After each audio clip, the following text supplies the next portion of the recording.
Okay, in this segment, other ways we can do research is observational research. They have the term called ethnographic research, where we're trying to watch people in their natural habitat.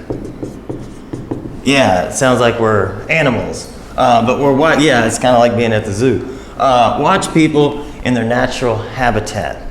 With ethnographic research, we are observing people, seeing what they do, how they react. We could watch them shop. We could watch people shop and see their reaction to products. If you see me go to the store and I go to the drink section, I'm going for the Diet Coke. If you were to observe me, you would know that there was no thought. It was a direct purchase decision. I went right for it. But if you were to watch me buy butter or something, I might look at the butter selection and go, I really don't know, and I might pick it up and look, oh, the price is too expensive, or this one looks nice. Yeah, you can see what's important. I'll go look at the ingredients. And then the person who's making the butter would know that ingredients are important. Maybe we should make it more prominent, find out what ingredients are preferred and things like that. The crazy thing is, at the stores, all the stores it seems like, have the video surveillance. And what they're checking for is to see if you're stealing something. Now, that gives them the perfect opportunity to observe people shopping. I was in a store recently and I was looking for Tupperware. And I picked up the Tupperware and go, wait, the top doesn't fit tight. I need something that's gonna be, sealed down. And then I pick up this one, I look at it and I go, oh, there's 3 in there, but there's no price on it. See, the store owner just lost a purchase because I found the one I liked, but there's no price on it. So if they would stop using the surveillance cameras just for surveillance and theft, they could use them to learn about how people shop and get a clue as to what people are thinking. Hey, we need to put a price on the Tupperware. I think he was going to go for it. Another way we could do things is observe people using the item. It's a little gross story, but when I first moved to Belize, I didn't have a vehicle. And I just had this little shop in my village. So I was hungry and it was hot. And I just went to the grocery and I got some corned beef. I've never seen a can of corned beef in my life that I can remember. And I couldn't figure out how to get it open. If there had been a camera in my kitchen, you would have seen somebody extremely frustrated and I thought the key went this way when it goes this way, and I just could not figure it out. I'd cut my fingers up. It was just a mess. They would learn, hey, maybe we should have instructions on our product. Another way, just call it general observation. I've read stories about an auto manufacturer who pays people to observe people using cars.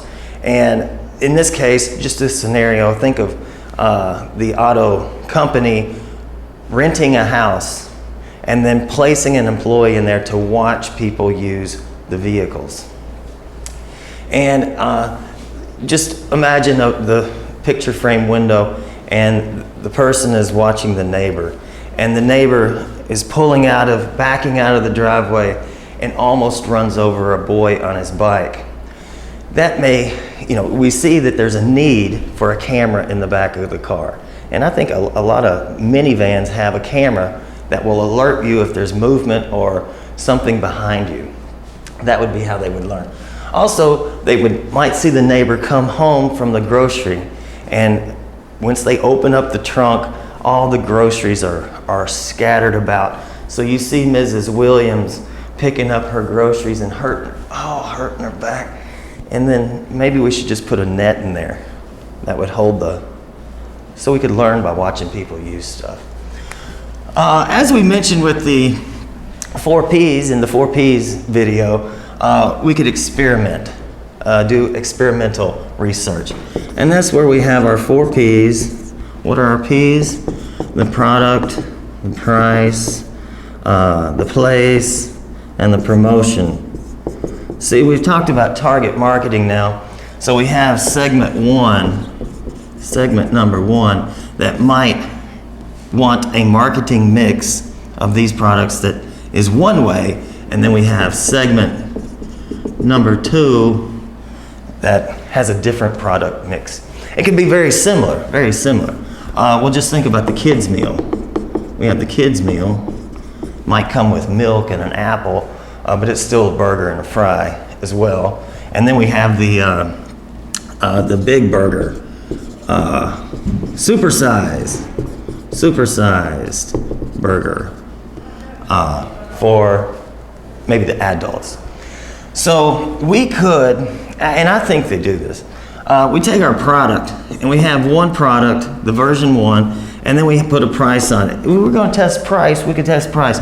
I could maybe use kind of the cluster idea. I could go to one neighborhood and make the item $1.29, and then I could go to another area and make it $1.39, and see if there's any correlation between price and purchasing and popularity. Another thing is the product. I could change the product, but also I could change the package. Maybe is it going to be red? Maybe blue works better. I could change the packaging, the size, the color, the fonts, the logo, all of that part of the product. I could change that and do it in 2 different locations. See if one's more attractive. You might be surprised. Also, with our 4 Ps, our product, price, place, promotion, you can always test, and you know they do this. You test the ads. You test the ads in Miami and see what the response is going to be. Then you find 2 similar small towns, almost the same value structure, same demographics, all of that. Test 2 messages. One's fun, one's serious. Or one uses kids in the ad, and the other ones use adults. So we could do experimental research with variations. We want variations of our marketing mix, our 4 Ps, and see what the difference would be, the different reactions, different response in, say, different areas. So that's pretty good, yeah.